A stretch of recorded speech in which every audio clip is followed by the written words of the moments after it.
Right, hi everyone in the room and online as well. Yeah, so very pleased to have Matteo Scerbo here today, who's travelled from Surrey to talk to us. Matteo's background's originally in computer engineering, got a bachelor's degree in that from the University of Genova from 8 years ago. Then did a master's in music and acoustics at Politecnico di Milano, so kind of making the transfer more into sound. And then since 2021, he's been a PhD student in Enzo De Sena's group down at Salford. You remember Enzo came and gave a talk last year, was it the year before? A little while ago, on some of the things that he was talking about, and he made two references to the work that Matteo's been doing as well on this, what I call acoustic radiance transfer. Second bullet point from the bottom on there. Hi, Bill. Which I think is one of the kind of most interesting emerging sort of room acoustic algorithms going on at the minute. There's certain interesting things you can do that you can't do so easily with standard ray tracing and stuff, and Matteo is going to tell us about one of those today. So thank you very much. Thank you for the introduction. So yeah, there are many things to be said about acoustic radiance transfer. It's really emerging. Today, I'll be focusing on what information can be gleaned and obtained through a modal analysis of acoustic radiance transfer, interpreted as a signal processing system.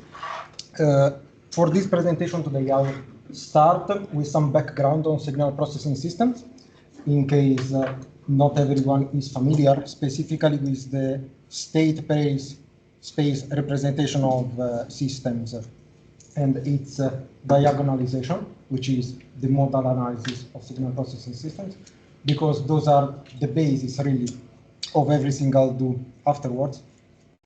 And then I'll move into the energy domain. Geometrical acoustics methods like ray tracing, acoustic radiance transfer, this work in the energy domain. I'll say a little bit about what that means, what that entails for acoustic analysis, and then I'll talk about the common loop model and these modal analysis in the energy domain of acoustic radiance transfer. Let's begin from the state space representation. In general, for systems with multiple inputs, multiple outputs, I'm showing here, every linear time invariant signal processing system can be represented in this state space form, where outputs are characterized as a combination of the input and some state signals in the system, and the state signals are characterized based on the previous input of the system and the previous state of the system itself. This is in the time domain, discrete time domain. In the Z domain, the same equations are represented like this, just to review. And working in the Z domain, what we can do is we can retrieve a transfer function of the system in terms of these. And the transfer function is such that the output is equal to the input times the transfer function. This is a matrix because here I'm considering multiple inputs, multiple outputs. So input and output signals are vectors, which makes the transfer function a matrix. For an elementary example of this state space representation, let's consider possibly the simplest signal processing system there is, a one-pole. This is a system that takes an input, scales it, and saves it. The output is a combination of the scaled input and the scaled previous output, and that's it. If we look at this in the state space representation, A, B, C, and D are all scalars because we have one input, one output, and one state, which is equal to the output. So A and B are scalars, C is equal to 1 here, because again the output is equal to the state, and D is 0 because there's no direct connection from the input to the output. So if we plug all of this into the transfer function equation we have on the left, we get this, B over Z minus A, which if we transform back to the time domain is a scaled exponential. Here I'm making it explicit that it's it's only after time 0 that the system has an output. In the following slide, I'll just leave it implied. The systems are always causal. But yes, so through this analysis, we can already see what we already knew, basically, that the impulse response of a one-pole filter is a scaled exponential, where if A is a negative number, then this alternates between positive and negative numbers with some exponential scaling factor. If A is positive, then this doesn't alternate, it just decays exponentially.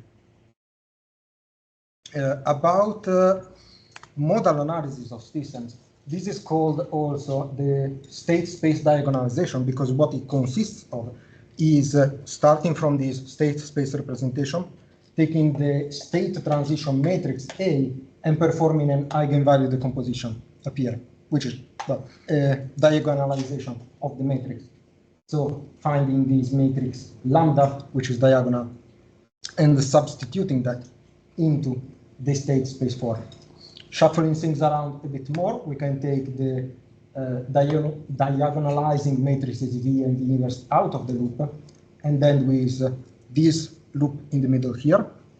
And because this matrix lambda is diagonal, when you consider what happens to a signal vector in here, multiplication by the diagonal matrix means that each element of the vector gets scaled by some amount without any mixing throughout elements, and then all of them get delayed. So inside this recursive loop, unlike in the previous form, in this recursive loop, there is no interaction between different elements of the state vector, which is why we call it a diagonalization. If we take a closer look at this new transfer function we obtain and what this loop does, what we get is that this entire loop can be characterized by this diagonal matrix, where every element of the diagonal is 1 over z minus one of the eigenvalues. And if this is familiar, because we saw it on the previous slide, this is the transfer function of a one pole. So this entire inner loop can be replaced effectively with a parallel set of independent one-pole filters, each one of which has an exponential impulse response. To make things a bit more compact, let's give these 3 blocks names: lambda hat, c hat, b hat. So we make the transfer function more compact. And what you can notice is that here we have a multiplication of 3 matrices, where the middle matrix is a diagonal matrix. And if you know already, this means that we can represent that multiplication as a sum of terms. These terms where Ci is the i's column of the C matrix, Bi is the i's row of the B matrix, and this is the i's element of the diagonal matrix. In modal analysis, this product here, which is a matrix because it's an outer product, we call it the residue of the system. If the system has a single input, single output, then this is a scalar. Both of the terms are scalars, the residue is a scalar. But more importantly, if we take this transfer function as a sum of one poles, and we convert that back to the time domain, again, we see that the impulse response of the entire system can be expressed as a sum of scaled exponential terms. And again, everything we've done so far, this can be done for any linear time-invariant system. So it's very general. To make a practical example, let's consider a digital waveguide, a dampened digital waveguide, meaning that each element in the waveguide takes the state of the previous element, scales it by some scalar g, and then delays it. If we express all of these as a state space model, we get these equations. Here I'm considering single input, single output. So these are scalar, B and C are vectors. I should specify, in this case, B is defined as a column vector, C is defined as a row vector. So we get this multiplication here, which gives us a scalar, which is the output.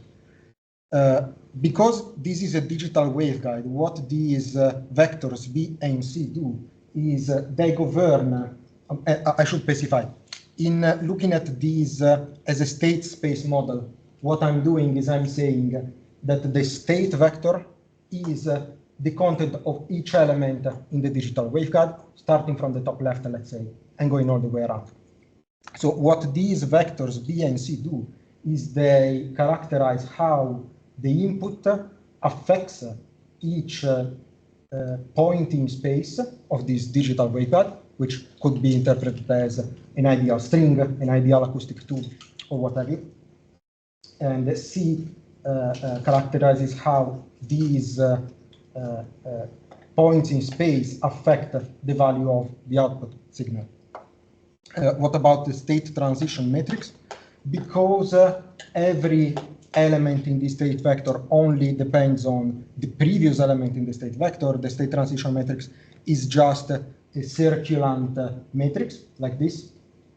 So the second element takes the previous state of the previous element, multiplies it by G, and so on, until the first element takes the previous state of the last element of the vector, multiplies it by G.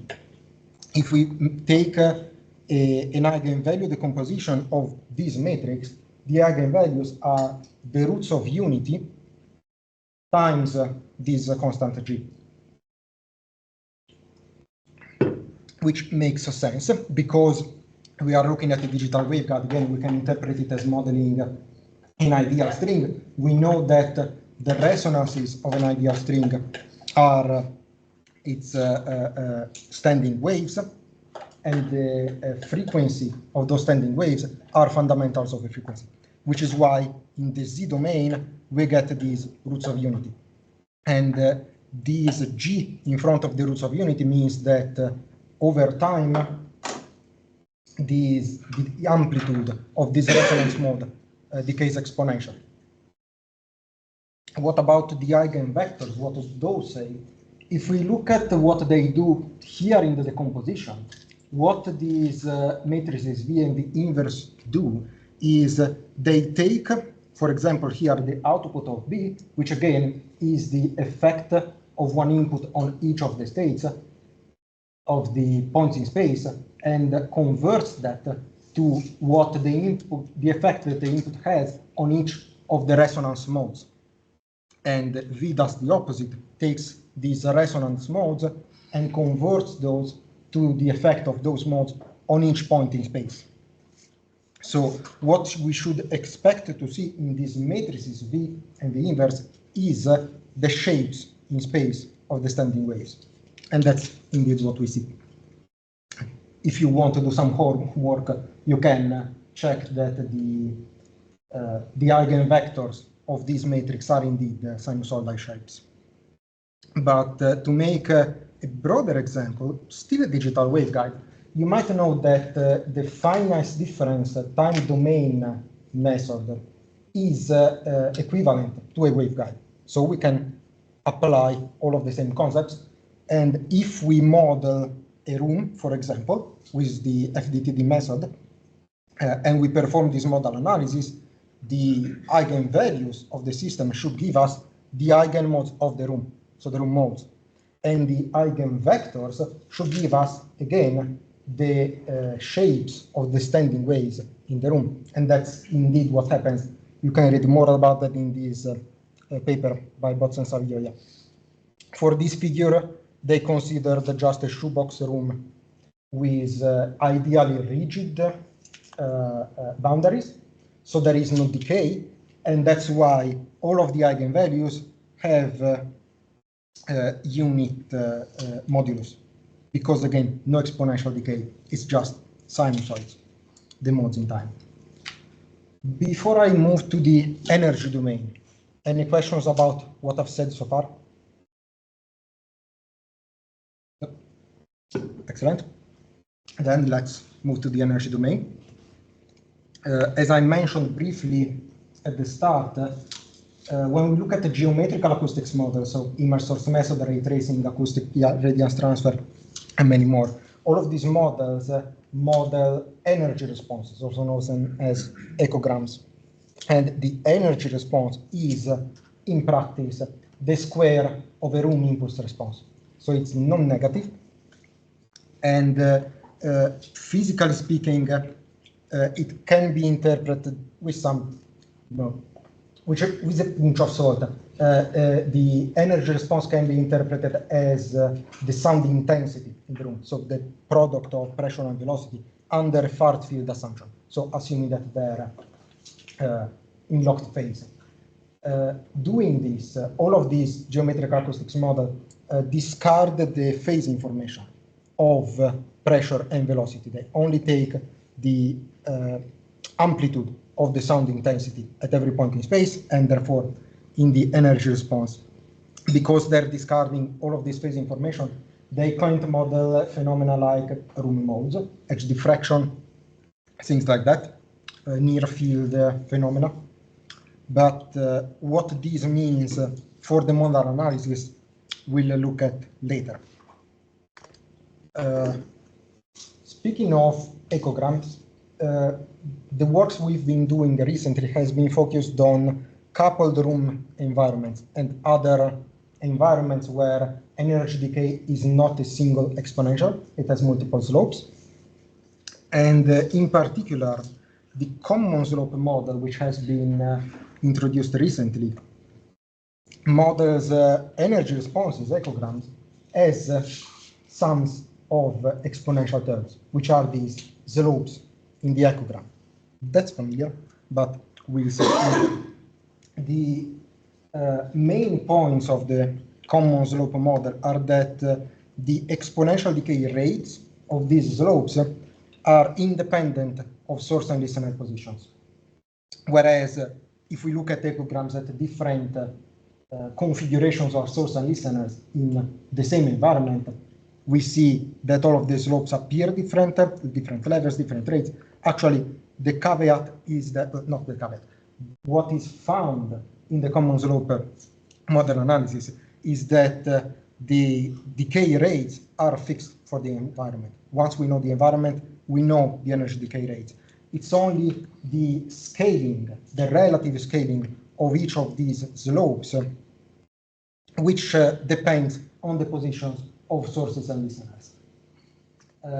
This model is only meant to characterize a later reverberation, where the energy decay is quite stable with these exponential decays, early reflections, and other fluctuations are added separately.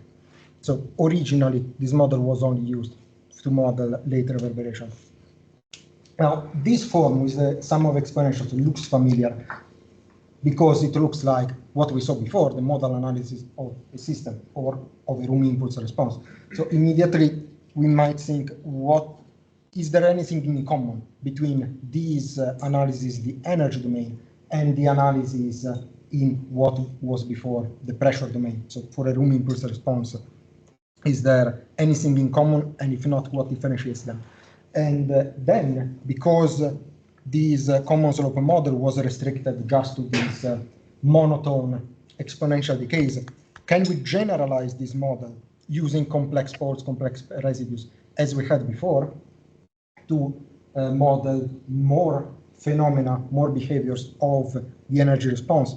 And if we can, then what's the meaning of that? What's a complex fluctuation in energy in this context? Starting from the beginning, the relationship between energy modes and room modes, there isn't one. At least there is no one-to-one relationship.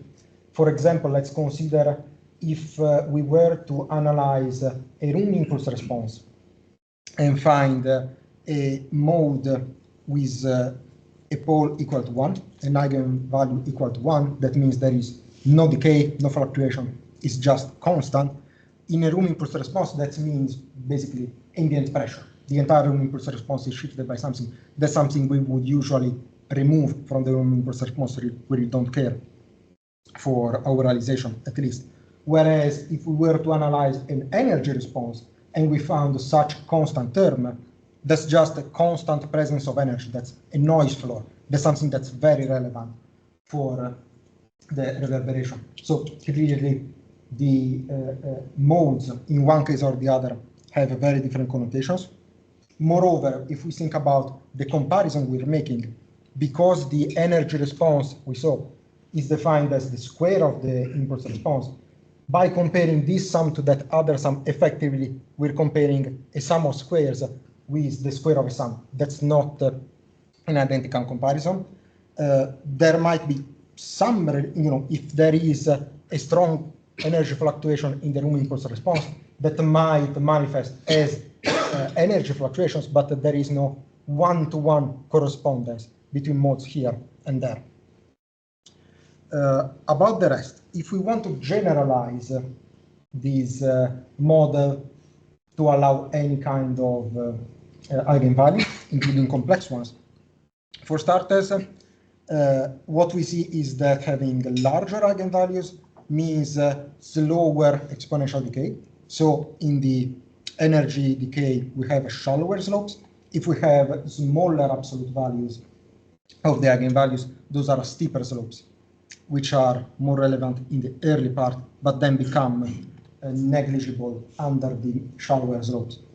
If we perform these modal analysis in a coupled room environment, as I showed before, we expect to see these slower decay modes related to the more reverberant rooms and the faster decaying modes related to the less reverberant rooms.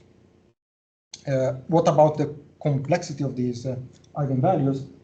If the eigenvalues are real and positive, then it's a simple exponential, it's a monotonic decay, and it's what was already covered by the common slope model. There are these slopes in the energy decay. If we consider poles which are either negative or complex, then we get exponentially decaying sinusoids, which means because we are analyzing energy, fluctuations in the energy, which is a very different connotations from fluctuations in a room impulse response. For example, a case where we see fluctuating energy is the case of flutter echoes. This response I'm showing, the one in black, this is a measurement from a shoebox room with two very rigid, very flat walls. So there is a flutter echo on one axis of the room. And if we perform a modal analysis of this echogram using only real positive eigenvalues, that's the blue line, if you can see it, it's just a steady decay. There are two slopes, yes, but all of it is steady. If we allow complex poles, then we get the yellow line here. So we are capturing this flutter echo. Disregard the fact that it's called model. We'll get to that later. About the residues, what do the residues mean if we allow complex values in this decomposition? Well, if, again, we are only considering real positive eigenvalues, these residues control the scaling of these slopes. Here we can see a case where the source is in one room and we are looking at two different listeners. We see the same two slopes in the terms of their energy decay over time, their decay rate, but they have different residues, meaning that their relative scaling is different. And that changes the time and the position of the knee between these two slopes in energy decay. If we allow for complex poles, so we have oscillatory energy modes, then the residues are also complex and they control the initial phase of the oscillation. This is also the case for the decomposition of room impulse responses. It is also possible to see negative values of the residues related to real and positive values of the eigenvalues of the poles. What does that mean? Because if we have a real positive pole, we said that that's monotonic energy decay.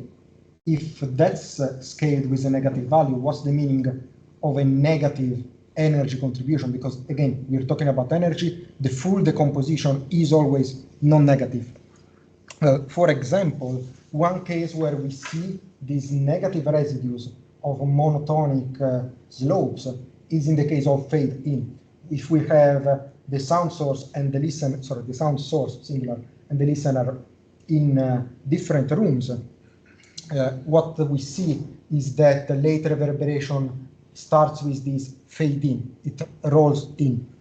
And if we want to represent that with the sum of exponentials we saw, with this decomposition, the way we get that is we start with a positive energy decay, and then we add a faster decaying negative slope, which produces this fading, as we can see here.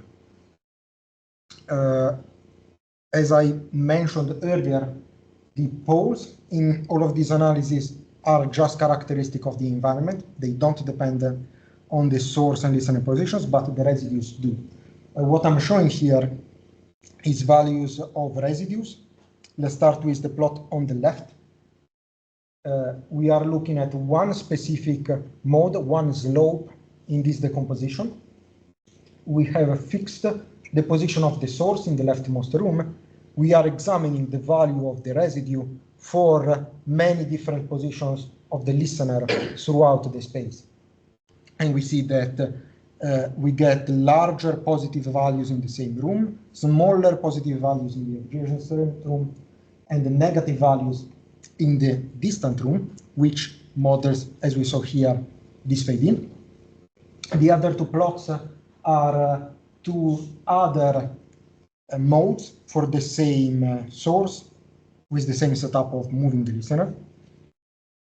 And you can see more about these fade in and these negative residues in this paper by Lee et al. To get into the meat of the presentation, the work we've been doing has been on acoustic radiance transfer. So for starters, what's acoustic radiance?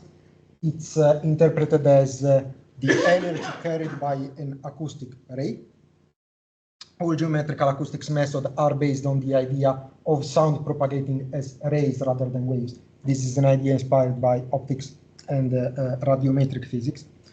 Acoustic radiance transfer is a geometrical room acoustics model which uses this idea of acoustic radiance to model propagation in an environment. It starts with discretization of the surface of the entire environment into a finite number of patches, and connecting these patches pair by pair, we get a finite number of propagation paths that acoustic energy can move over, or, well, acoustic radiance, which is this acoustic energy. This model works best for prolonged reverberation and with high scattering coefficients. Basically, it works best with diffuse sound fields. It doesn't work that well with early reflections because this discretization of the environment reduces the resolution, the spatial resolution essentially of the room. But for several reasons we'll get into, it has advantages for late reverberation with respect to ray tracing and image source method and other geometrical acoustics methods. In terms of how it works, well, we can, and this is where the modal analysis comes in, we can represent acoustic radiance transfer models in the state space form. They are linear time-invariant models. Specifically, they start by emanating energy from the source position and evaluating how much of that energy gets distributed into each of the finite propagation paths in the environment. Then circulating recursively this energy over the propagation paths over time. Finally gathering that energy from the propagation path at a given listener position. And all of these doesn't model the direct sound propagation from the sound source to the listener, so that's added separately. all of the signals in this system are energy signals. There's no negative. Specifically, the state vector in the middle, that's the acoustic radiance of each propagation path, which we are propagating. In terms of what the matrices do, the matrix B here, that's what describes the distribution of energy from a given source position to propagation path. The matrix A describes how energy from each propagation path is reflected and scattered to other propagation paths.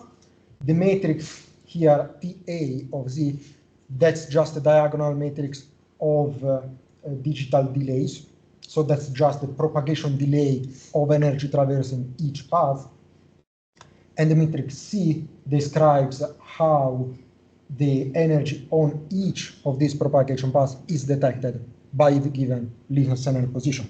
So I think you can see the parallels from the description we had before of the digital waveguide in this setup and this separation of these parameters which depend on the environment itself and are independent of source and listener positions, and these parameters which do depend separately on the source position and the listener position, and on both.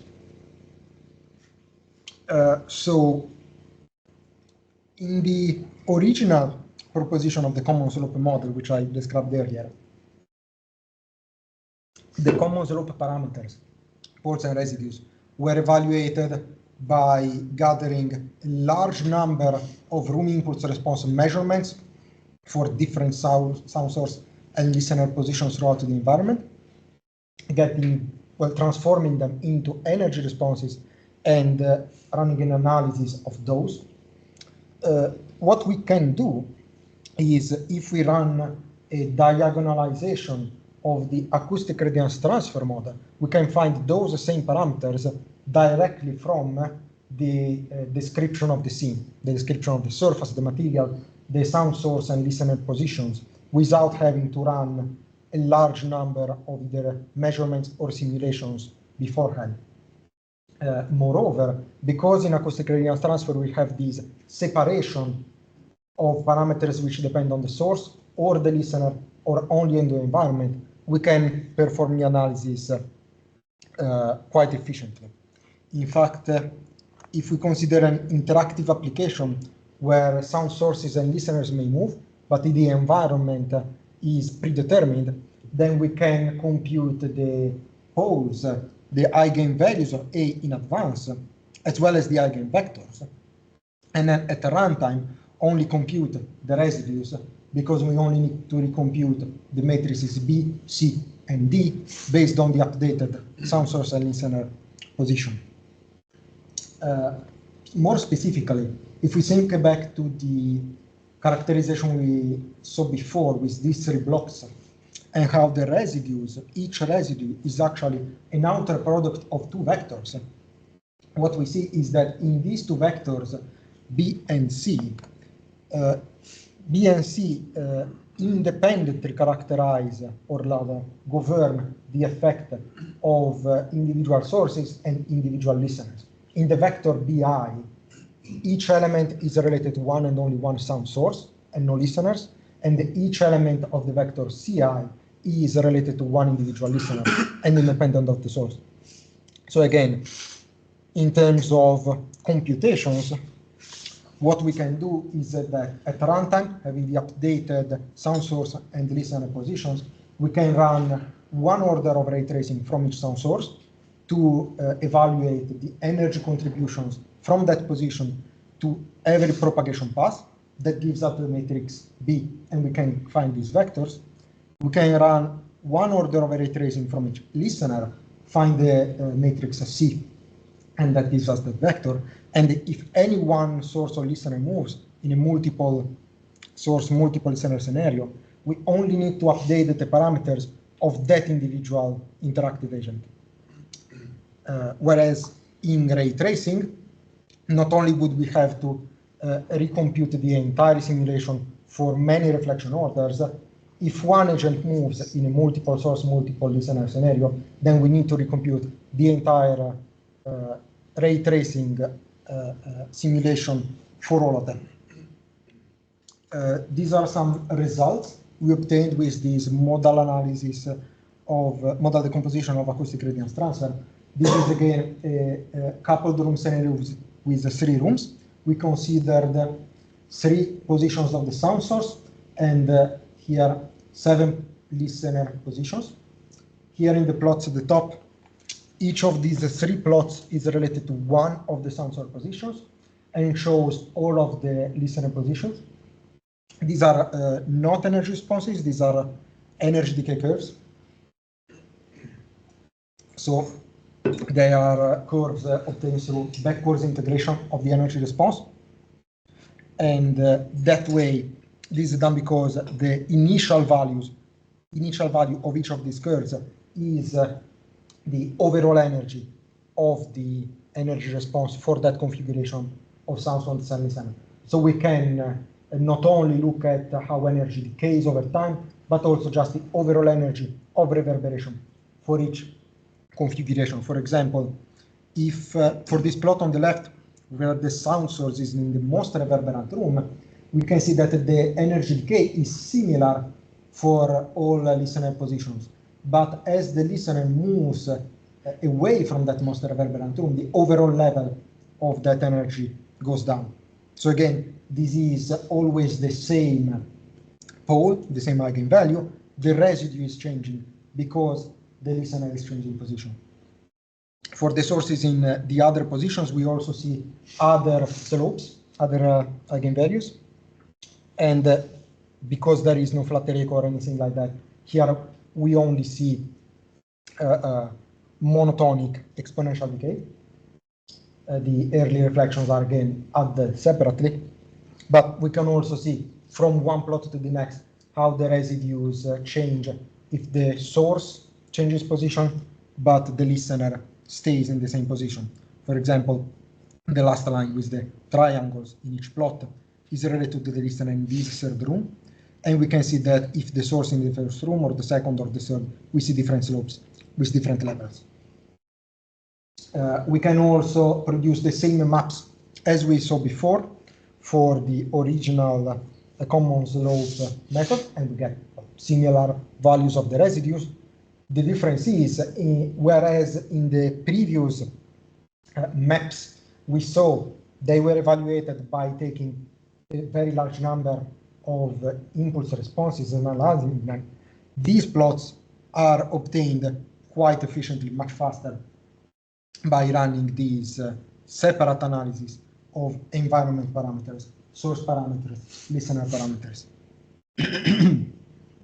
Finally, and this first part is true of both the original common slope model and this modal analysis of acoustic radiance transfer, because we characterize the energy decay in reverberation as a sum of exponential terms, we can oralize it, render it, without having to apply convolution of a room impulse response. We can just use feedback delay network reverberators, for example, which on their own don't usually, well, they can't really be used to model these multiple slope decay. One FDN usually can only model a single exponential decay rate. In this case, we can use different separate reverberators in parallel, each one using one FDN reverberator set to a fixed decay rate based on the environment. And then we can change the scaling of the inputs and outputs of those reverberators based on the source and listener positions. And what's even better is that because the decay rates are again characteristics of the room, if we have a situation with multiple sound sources, multiple listeners, we only need as many FDN reverberators as there are slopes which we want to model. Because thanks to this separation of terms which ART affords us, we can take the input signals from different sound sources, scale them appropriately, and then mix them into a single signal, which goes into the reverberator, and then multiplex them with the contributions, the scaling terms for different listeners. Because what's in the middle, again, is in common. It's independent of the sound source and listener parameters. These are some references for what I've said so far. This first one is the analysis of FDTD, so in the pressure domain for finding Grumman modes. These two papers are about the common slope model in its first instance, so based on many recordings or simulations. And this last paper is the main one we've published about this approach, this modal analysis of acoustic radiance transfer to find the common slope parameters. Any questions?